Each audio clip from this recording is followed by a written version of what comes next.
What do you say, everybody? Mick Gillespie here on the Cubs Baseball Channel, brought to you by D Community. That QR code is where you're going to have a chance to win tickets to the Cubs playoff game.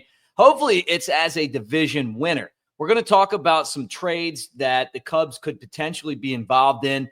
They're talking about being active at the deadline, which is coming up really fast, and a couple of trade scenarios that have popped up that I think are worth mentioning. And right now, I'm heavily focused on pitching. After Colin Ray got beat up so badly, Ben Brown a couple of nights ago, the same thing. It feels like the Cubs are at a spot right now where if they don't get some help in this rotation, they could be in a lot of trouble. And look, Milwaukee has won again. They just keep winning, and they're putting a lot of pressure on the Cubs. Although I think that they need to continue to focus on building the right team to win in the postseason, instead of worrying about winning the division. Win the division because you play good baseball. Don't try to outrace Milwaukee to win the division. Just build the right team, and I think good things will happen for this roster that is super talented. So we're going to talk about the latest trade buzz and a couple of pitchers that I think are really interesting right here on the Cubs Baseball Channel. Like, subscribe, thumbs up, as I ask you guys to do every single time, and let's get this show started. I know it's confusing the Cardinals fans, but they're still in fourth place.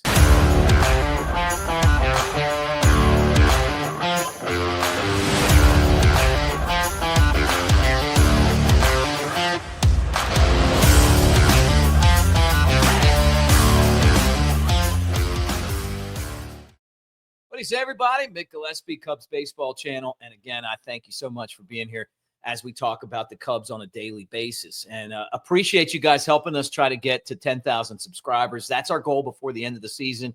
This channel is on fire right now, and it's because of you guys. Been a lifelong Cubs fan. I've been through the ups and downs 40 years now, in the organization for 20, and a fan before that for 20 as well. So you guys know the feel. I think that this team's special. They're exciting. There's a vibe. But right now, I'm also looking at it, and I'm a little concerned because of the injuries about some of the pitching issues that they have. And Colin Ray, who's been really solid and has done a great job in the role that he was brought in to do, basically as an insurance policy, roughed up. I think that that's going to happen because he's a pitcher that normally has about a 5 ERA. But he's been, when he has bad games, they're bad. I think he's also had some really good games. But I would love to get to the point where we can kind of get him back in that swingman role instead of having to rely on him. And it's going to take pitching, and it's going to take starting pitching. So let me start right there with, I would say this was pretty much a bombshell when I saw this. And that's when Buster Olney, who's a great ESPN insider, said that the Padres were fielding offers for Dylan Cease. Now, the reason I say that is that the Padres are contending right now. They're in second place in the NL West. They always give the Dodgers a hard time. And Cease, who's going to be a free agent at the end of the year, hasn't had a fantastic season, but he's still part of their rotation and gives them a chance to win every single time they get out there. So Buster basically said that the Mets, that the Yankees, that the Cubs, obviously, because we're talking about them, have interest in the 29-year-old Dylan Cease. Cease this year has not been that great. 4.64 ERA, a 3-9 record, a WAR that's just, it's not even one, right? It's 0.7.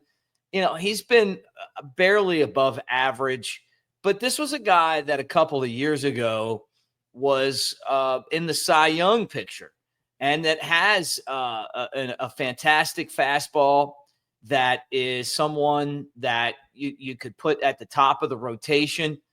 This was a guy, and let me update this. Cease is 3-10 with a 4.59 ERA. So you even updated stats through his 21 starts. So I was even a loss behind. But when Cease was coming up, when he was drafted and developed by the Cubs, and Theo Epstein made the trade to send him to the White Sox along with Eloy Jimenez for Jose Quintana, I was one of the people that did not like the trade. I told the scouts that. I said that all behind the scenes talking about it. I just didn't think Quintana was he's a typical fifth starter to me. And I just thought that Cease had the potential to be what he was last year, and that's the ace of a staff. Now, I think that the Cubs got exactly out of it what they wanted in that deal. I'm not saying that they lost the deal, but if they were a little more patient or maybe put somebody else in there, it would have been a better deal for me. It seemed like an awful lot to get a fifth starter. I know that they like the fact that Quintana was under control, and honestly, Quintana's still going at it, which is pretty funny to me all these years later. But the Padres are going to lose him at the end of the season because of free agency, right? And he hasn't been fantastic. So he was fourth in Cy Young voting last year, and he hasn't been that good this year. So maybe they're looking at it and going, hey, we can get something out of this deal if we want to. And the Cubs are, I think, at the top of the list that would love to take him. You put him in there with Shota Imanaga, Matthew Boyd, who have both been great. And you know what? Maybe you even sign him at the end of the year for next year. But without Justin Steele, this rotation has been hurt. And then on top of that, you talk about Jamison Tyone and how long we did it in the video yesterday. It's going to be a while before he gets back from the calf strain. So you got to get some answers. And the fifth starter spot has been awful. It's been awful. Got into that yesterday. I feel like Ben Brown was on the verge of having a decent start, but there's just a lot of questions now, right? As much as I love Cade Horton, you got to move Cade Horton to the third best guy you have. You want him to be the fifth guy, being a rookie, right? Where he's going to make some mistakes. He's going to learn on the job. Colin Ray, we've relied on him, and watched him just get his head beat in by the Royals yesterday, although there were some circumstances out of his control, some bad defense, but still, they're going to have to do something. Cease would be a player that they could get. The Padres are known for, under A.J. Preller, for making big trades, kind of bold decisions. I still think that the deal that they made with the Nationals to get Juan Soto could eventually go down as one of the worst trades that we've seen. It was reckless. They gave up too many good players, and now those players are becoming household names in Washington. The Yankees are going to be in on a Dylan Cease trade. The Mets are going to be in on a Dylan Cease trade. The Blue Jays are going to be in on a Dylan Cease trade. I think that the good thing about having Dylan Cease potentially in this is that him being in this, even if you don't get him, maybe one of those teams do, and that takes them out of the running for a pitcher that you do want. Now, talking about like some of the options that are out there, the Marlins options to me, I just don't feel like if you're not getting next level talent that you should make these deals. I feel like the Cubs need to have a guy at the top of the rotation, not somebody at the back. Mitch Keller, reports now are maybe saying that the Cubs are kind of cooling on him. I put him of the available starters somewhere in the middle. He doesn't really get me that excited. Sandy Alcantara is a big risk because he's been terrible. I know the upside's there, and I think eventually he's going to be good, but you're trying to win now. You can't risk it. I've said this before, making a deal. Now, if you made a deal and turned him into maybe your sixth guy and let him get healthy and you were really worried about him for next year, I'd understand that a little bit more. Cabrera over there, left to start because they thought maybe he had some elbow issues. Stay away from that. That's you don't want somebody like that. To me, I'm focused on. I really liked what I saw from Seth Lugo in the game that he pitched against the Cubs yesterday.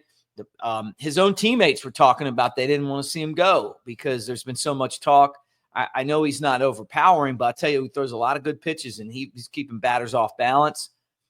He looked good at Wrigley. He's someone that I think could really help you. And over the last, how many years, man, he's been one of the top pitchers in baseball, like one of the top 10.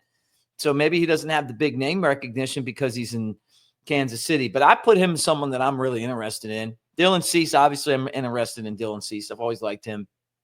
And then if it's me, I would love to have Merrill Kelly or Zach Allen or both of them.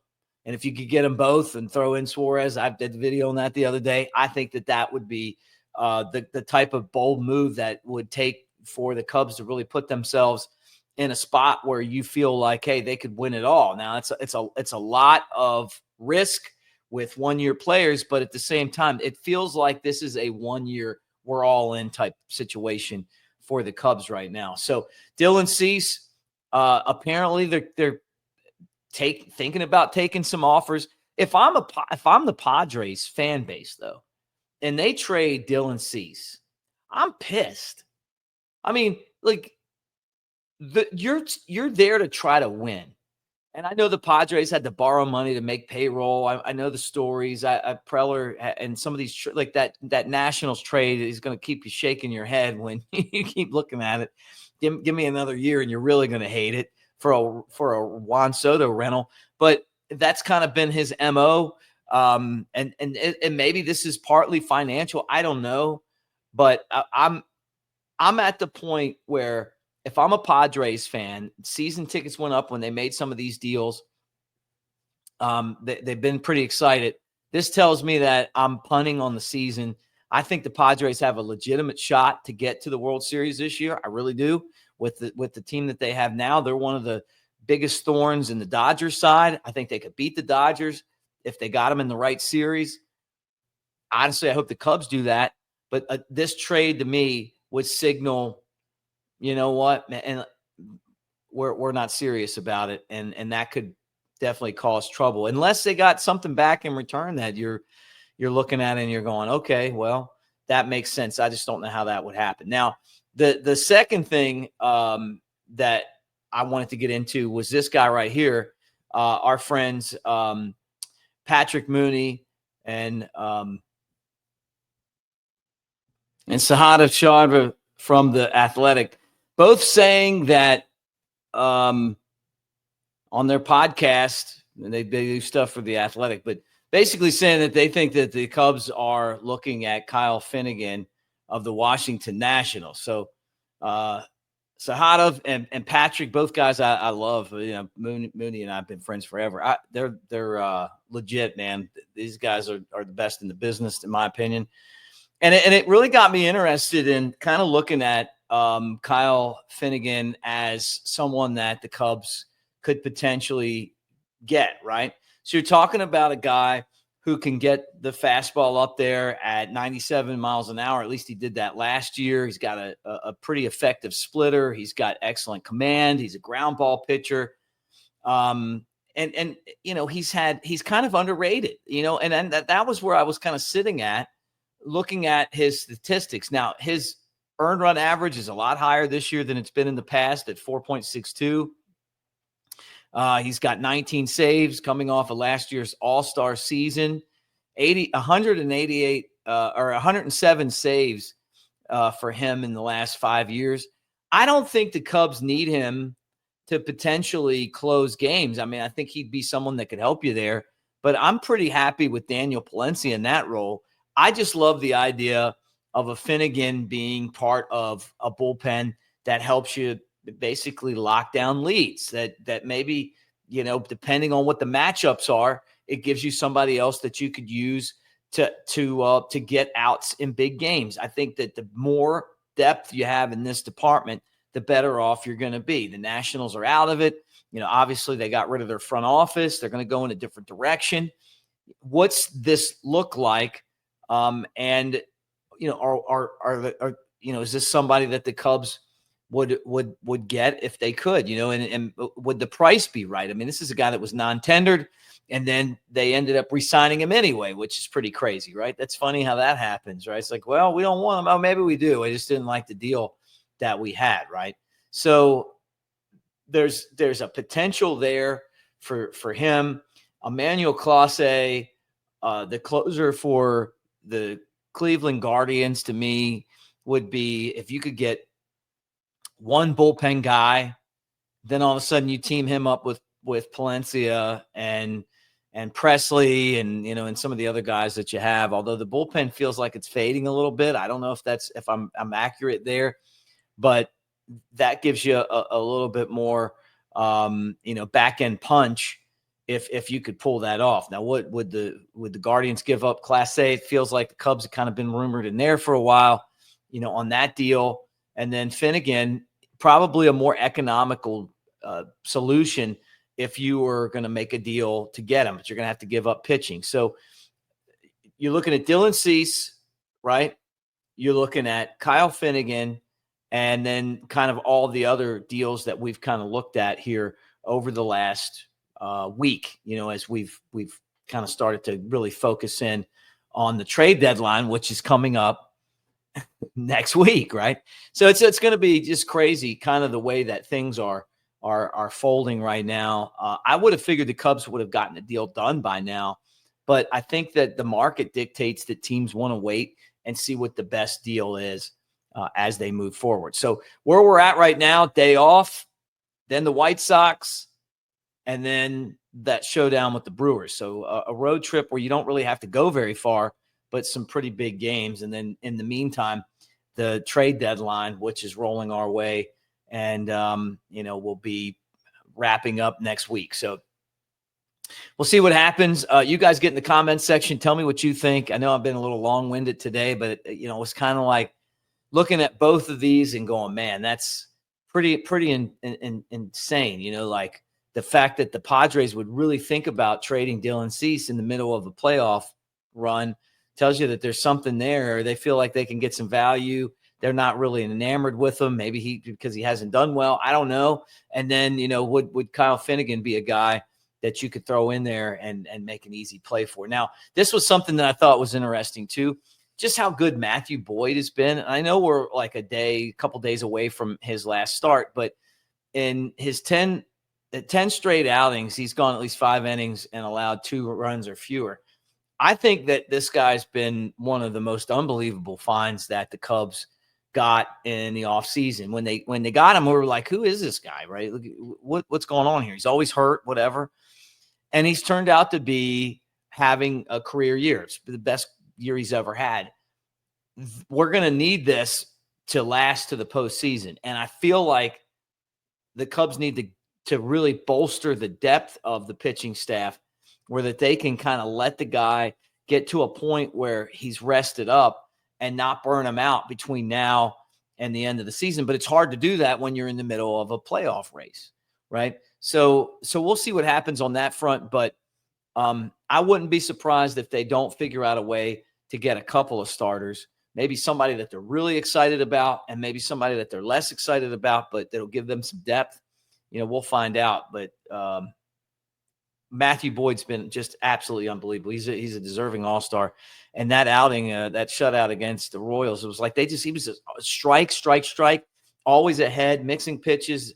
It felt like they never had a chance against him. And that Royals team came in and whooped up on the Cubs pitching besides that game. So anyway, that's where we are right now. Have a great day. Get in the comment section. Tell me what you think. If you were GM, play GM, what's the move you're making? Where are you going with this?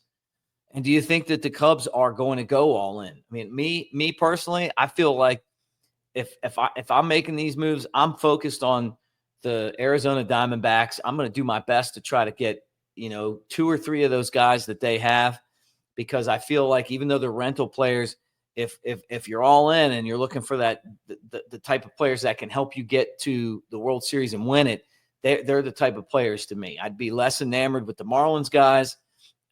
Obviously, the Pirates guy, both Hayes and Keller to me are kind of just mid-level guys. I like Lugo a lot. And Dylan Cease is interesting. If you could make a deal for him, I think you could turn him around and he could have a pretty good season as well. But anyway, we're brought to you by D Community. We appreciate them so much. That's where our Web3 home is for the Cubs baseball channel. We're going to be giving away playoff tickets there and more. So make sure that you check that QR code out. When I tell you, I'm just putting it up there right now so you see it. But pretty soon we're going to have that thing pumping, and you guys will have a place to go hang out. All right. Thank you guys, and